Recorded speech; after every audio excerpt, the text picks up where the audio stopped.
What's up, guys? I'm BTC. Hanzo 2.0 is live today, along with the new map, Rialto. Brigitta is getting some nerfs, and Ana is getting some buffs.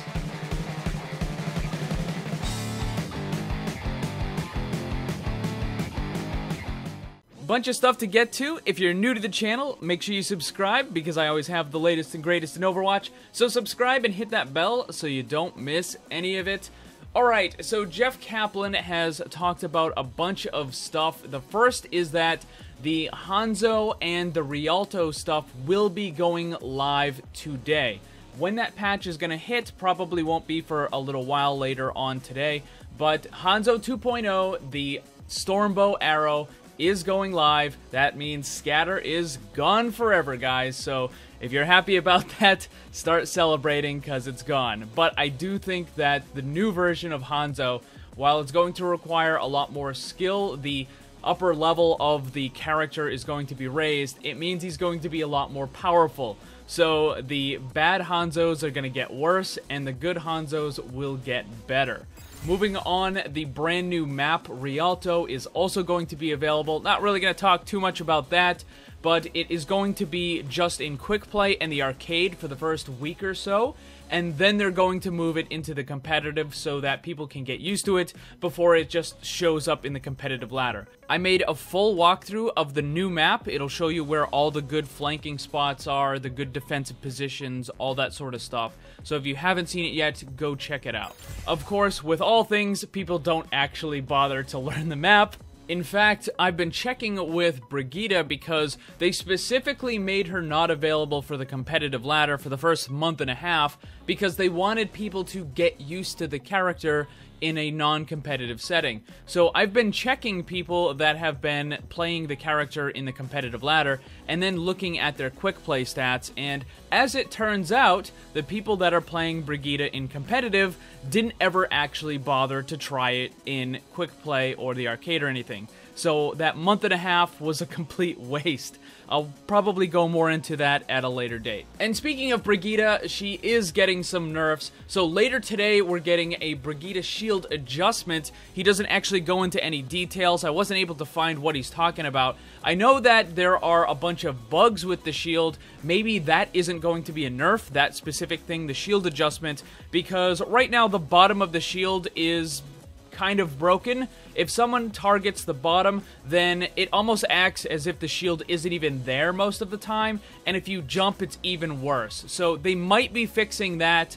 That's what the shield adjustment might be. Again, I don't know because they haven't specifically told us. However, there is a definitive nerf that is coming, and that will be on the PTR maybe next week or so. He says, the PTR build, when it goes live, has some balance adjustments. The max armor from Brigitta's ultimate is down from 150 to 100. We're also discussing some other changes that might make it onto PTR when it goes live, or might go live next week, if at all. So if it's not next week, it's probably going to be the next week, the week after that.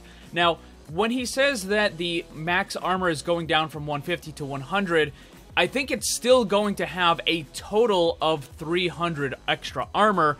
It's just every character can only have 100 extra at a time. So if you're in the middle of a fight and people are constantly taking damage, then you're constantly going to be refilling that extra armor.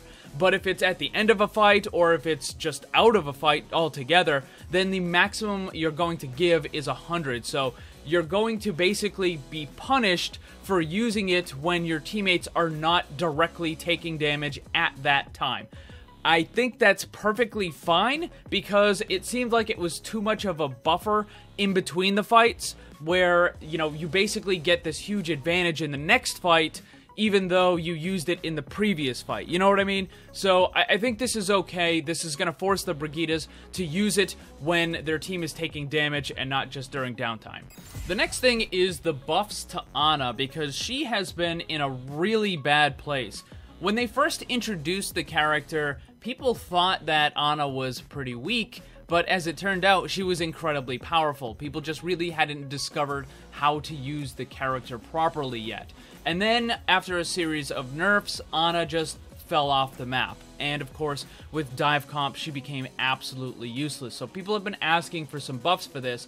And Jeff Kaplan said, "We were trying some interesting things with Ana as well. I'm not sure which of the changes, if any, will make it onto this PTR cycle. Some of the changes required new tech, so we need to keep testing before rushing something out. Please interpret that as, we're interested in making some minor improvements to Ana, but they may or may not make it this PTR cycle." So this is definitely more than just some number changes. It's not like they're just going to increase the damage by 10 points or the health by 10 points or anything like that. When he's talking about tech changes, the first thing that comes to mind is they're going to allow you to hit teammates that are on the other side of friendly teammates. So one of the biggest complaints with Ana is the fact that you have a teammate, let's say he's a Genji or something, and he's at half health, and then you have a Lucio that gets in the way, or a Reinhardt or a Roadhog that gets in the way, and you end up hitting your teammate who's already at full health, and the Genji ends up getting taken out because you weren't able to heal him. Yes, this does have to do with positioning. Yes, you do have to keep moving around and stuff, but a lot of that was just kind of unnecessary frustration. Like, I'm trying to hit my teammate over there and trying to heal them, and then, like, a big fat Roadhog gets in the way, and it was just irritating. So I think that might be the tech change that he's kind of alluding to. Really, I'm not sure what else they could be doing. And speaking of needing healing, you can get some pretty sweet merch right now, free shipping for the next couple days, so go and check that out. What do you guys think about all of these changes? Is the Brigitta nerf what you wanted? I know it's probably not, because I know a lot of you guys want the shield bash to be nerfed, but let me know down in the comments below. Thanks for watching. Make sure to check out my Discord server. Follow me on Twitch and Twitter. The links for that stuff are down below. And remember, always blame the controller, because it's never your fault. Also, special thanks to all my Patreon supporters for helping to make this all possible. If you'd like to see what kind of cool rewards you can get for supporting the channel, check the links on screen and down below.